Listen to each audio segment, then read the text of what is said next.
Les croisières sont une machine à cash, je t'explique comment et leur business model, comment ils fonctionnent. Si t'es pas abonné, abonne-toi, moi c'est Bertrand Manguet, je suis un étudiant en Master 2 en économie des marchés.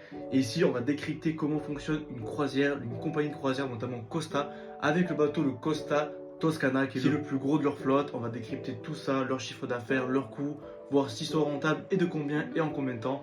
Ça va être un peu une analyse financière, mais très simplement, voilà, pour ceux qui n'ont pas tous les codes.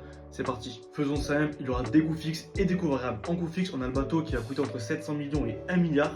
Il y aura des maintenances et des réparations qui sont à peu près 15% des dépenses, plus les assurances, les équipements, salles de sport, etc. Donc ça, en termes de jours et de coûts, on est entre 15 et 20 000 euros par jour. Le carburant, c'est environ 35% du budget des dépenses.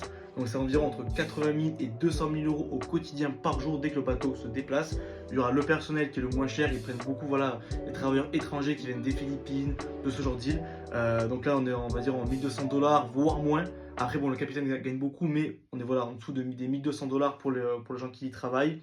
Il y a des frais portuaires dès qu'on arrive sur un port, environ 10% des dépenses, le marketing et les promotions, et l'alimentation et les boissons qui sont environ de 5% des dépenses. Et là, on est entre 15 et 20 000 euros par jour de budget. Alors, comment une croisière peut être rentable quand on voit tous ces coûts? Donc là, il y avait des coûts variables, ça, vous allez le voir, et des coûts fixes. Ensuite, une croisière par personne, ça coûte entre 1000 et 1800 dollars environ. Ça comprend les billets, les dépenses à bord. Pour le Toscana, il y a 6000 à peu près, environ 6000 passagers, dont à peu près 4500 clients, donc nous, voilà, des gens qui vont, et à peu près 1500 membres d'équipage.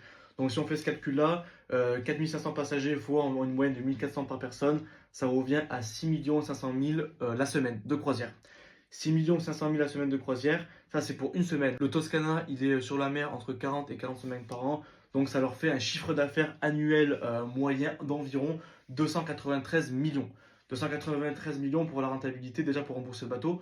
Donc on divise 1 milliard par 293 millions, on le rembourse en 3,4 ans. Sauf que là, c'est sans compter les coûts variables qui enlèvent du chiffre d'affaires et qu'il faut payer à chaque fois. Donc on voit qu'un bateau, il est rentable à peu près entre 11 à 15 ans.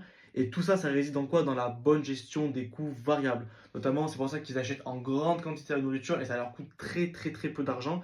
Et c'est ce qu'on appelle en économie, dans le jargon, les économies d'échelle. Plus c'est gros et moins ça va leur coûter cher. Donc voilà comment on va dire ils sont rentables, sachant que ça c'est un bateau de leur flotte, ils en ont bien évidemment des dizaines. Donc voilà, en moyenne un bateau, en combien de temps il est rentable et combien ça génère de chiffre d'affaires. Donc on voit que ça génère aussi beaucoup de trésorerie, beaucoup de flux. Ça c'est un peu les seuls intermédiaires de gestion, on va pas rentrer dans les détails, mais voilà.